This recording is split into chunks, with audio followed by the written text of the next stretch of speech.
Kalau sudah ilmu berkurang, apa yang bertambah? Jahil.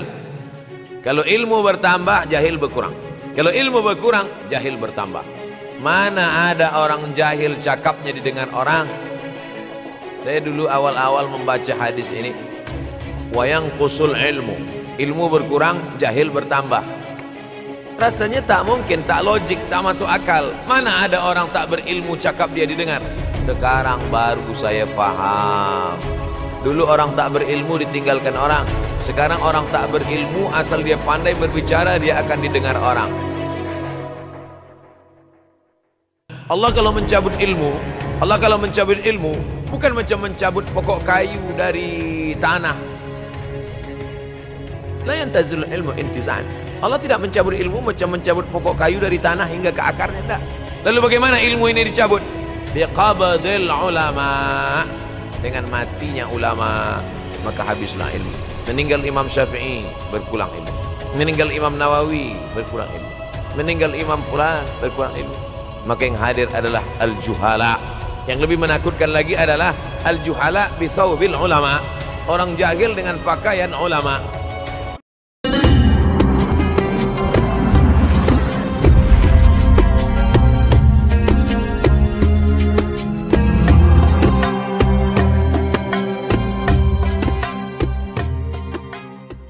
Tapi saya pilihkan hadis tentang yang 5 ini.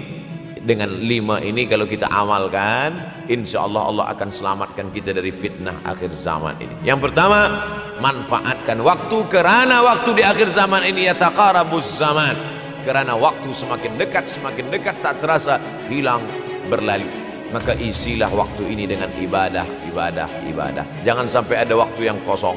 Duduk sejenak kosong berselawat, Allahumma salli ala sayyidina Muhammad wa ala ali sayyidina Muhammad, Allahumma salli ala sayyidina Muhammad wa ala ali sayyidina Muhammad. Sempat-sempatkan ambil wudhu, solat duha walau 2 rakaat. Sempat-sempatkan sebelum tidur malam solat witir 3 rakaat, supaya tidur kita sentiasa dalam wudhu dan kita sempat solat witir. Andai mati kita malam itu, insyaallah mati dalam keadaan husnul khatimah. Sholli sunnatal witri 3 rakaatin lillahi ta'ala. Nanti malam jaga tidak witir lagi, hanya tahajud saja. Sempat-sempatkan solat tahajud. Elok amat sangat baik solat wudhu 2 rakaat. Sholli sunnatal wudhu raka'ataini lillahi ta'ala. Selepas solat wudhu, solat sunat taubat. Sholli sunnatat taubat raka'ataini lillahi ta'ala. Selepas solat sunat taubat, solat sunat hajat. Sholli sunatal hajat. Selepas itu barulah solat sunat tahajud 8 rakaat. Nak tambah lagi 10, 12, 14, elok, tak salah, karena dia tiada batasan. Adakah sahabat Nabi yang melakukan ini? Ada. Qatadah bin Nu'man dari selepas Isya sampai azan subuh. Imam Ahmad bin Hanbal dari selepas Isya sampai azan subuh. Bahkan mereka mengkhatamkan Al-Quran dalam tahajud mereka. Maka bahkan ada imam yang disebut dengan As-Sajjad, kerana banyak sujud kepada Allah Subhanahu wa ta'ala. Kerana akhir zaman ini godaan begitu besar. Dulu orang tengah malam tahajud, jam 2 malam, jam 3 malam dia bangun. Kerana dia membaca hadis sab'atun yudhilluhumullah. Ada 7 golongan yang mendapatkan naungan Allah. Yauma la dhilla illa dhilluh.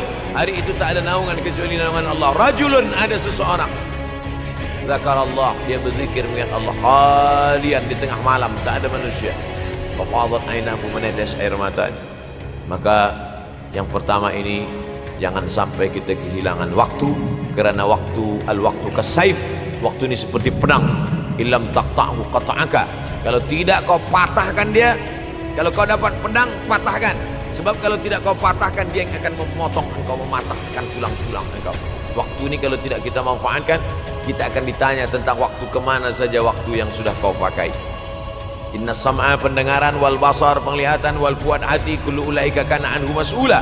Semua akan disoal, semua akan diminta tanggung jawab di hadapan Allah. Kemana waktu yang sudah aku bagi dulu engkau pakai? Yang pertama nanti ditanya, la tazulu qadama 'abdin yaumal qiyamah. Kaki anak Adam tidak akan bergeser, tidak akan beralih dari tempat tegaknya pada hari kiamat, hatta yus'al, sampai dia disoal, sampai dia ditanya. La tus'alunna yauma idzin 'anin na'im. Banyak yang akan ditanya nanti, tapi Nabi bagi tahu di antara yang akan ditanya dari sekian banyak nikmat itu 4. Yang pertama, an umrihi fima afnah. Umur kemana engkau habiskan? Hari ini ada anak-anak muda belia umurnya 17 tahun.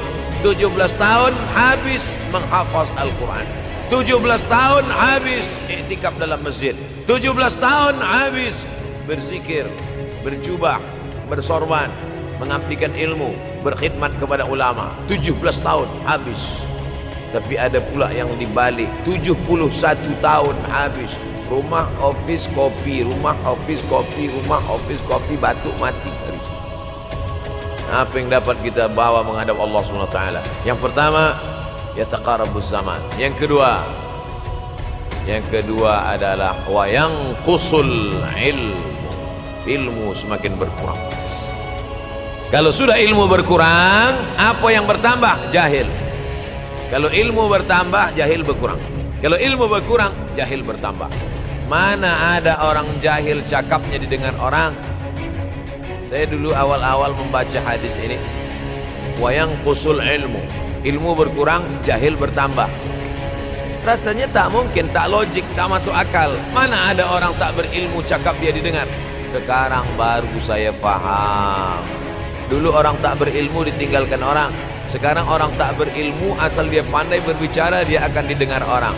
Bahkan orang jahil pula punya channel. Apa namanya? Jahil.com.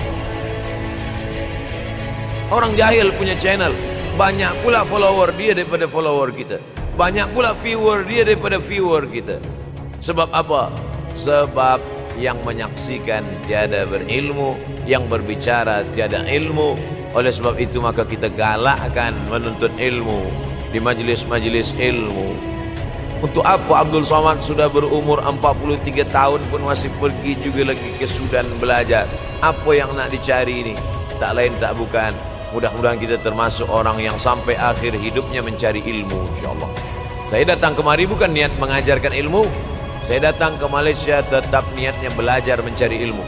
Man salaka tariqan, siapa yang melangkahkan kaki melalui suatu jalan, yaltamisu fihi ilman, siapa yang melalui suatu jalan niatnya untuk mencari ilmu, sahalallahu lahu bihi tariqan ilal jannah, dimudahkan Allah jalannya menuju surga. Innallaha la yantazi'ul ilma intiza'an. Innallaha la yanzi'ul ilma intiza'an. Allah kalau mencabut ilmu, bukan macam mencabut pokok kayu dari tanah. La yantazi'ul ilma intiza'an. Allah tidak mencabut ilmu macam mencabut pokok kayu dari tanah hingga ke akar, tidak. Lalu bagaimana ilmu ini dicabut?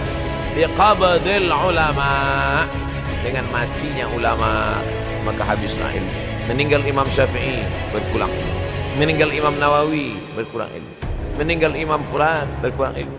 Maka yang hadir adalah al-juhala. Yang lebih menakutkan lagi adalah al-juhala bithawbil ulama. Orang jahil dengan pakaian ulama. Abdul Somad tidak mengatakan dirinya ulama. Saya selalunya membacakan ayat Quran, membacakan hadis Nabi, menyampaikan fatwa ulama. Tak pernah saya berteramah, bertausiah. Menurut saya, siapa saya? Siapa kita? Syafi'i manusia, saya manusia. Syafi'i boleh berfatwa, saya juga boleh berfatwa. Imam Syafi'i berfatwa Al-Quran 30 juzuk dalam kepala dia. Kita juzuk 30 pun kadang-kadang hilang. Imam Syafi'i balik dari masjid ke rumah, dia tutup telinga. Datang orang bertanya, Syafi'i, ya, kenapa engkau tutup telinga? Sebab bila aku dengar dari masjid ke rumah, semua yang aku dengar masuk tu semua aku ingat. Aku takut dia ingat di dalam, maka aku tutup. Kita yang saya sampaikan tadi pun tak ingat. Oh, ustaz mengejek kami, tak? Jangankan yang mendengarkan, yang bercakap pun tak ingat. Nasib baik datang orang Jepun mengingatkan kita. Ini nama dia Sony. Manusia ni lupa. Oleh sebab itu maka yang kedua akhir zaman, wa yanqusul ilmu makin kurang. Maka bersyukur anak-anak yang dimasukkan ke rumah tahfiz. Kalau ada rumah tahfiz di kampung biasa, kalau ada rumah tahfiz di desa, dusun biasa, tapi ada tahfiz di tengah kota besar Kuala Lumpur, masih ada lagi rumah tahfiz Quran. Siapa yang mewakafkan rumah tahfiz? Siapa yang memberikan beras? Siapa yang memberikan duit? Siapa yang memberikan belanja? Siapa yang mengirimkan ustaz? Masya Allah, tabarakallah. Maka ini semua mudah-mudahan kita istiqamah semuanya, insya Allah. Supaya apa? Supaya lahirlah anak-anak kita yang alim, berilmu. Karena ini makin banyak orang jahil. Al-ftau bi ghairi ilmin, memberikan tazkirah, fatwa tanpa ilmu. Dhalla wa adalla, dhallu wa adallu, sesat, menyesatkan. Kalau setakat sesat saja, ini sudahlah sesat, menyesatkan. Na'udzubillah.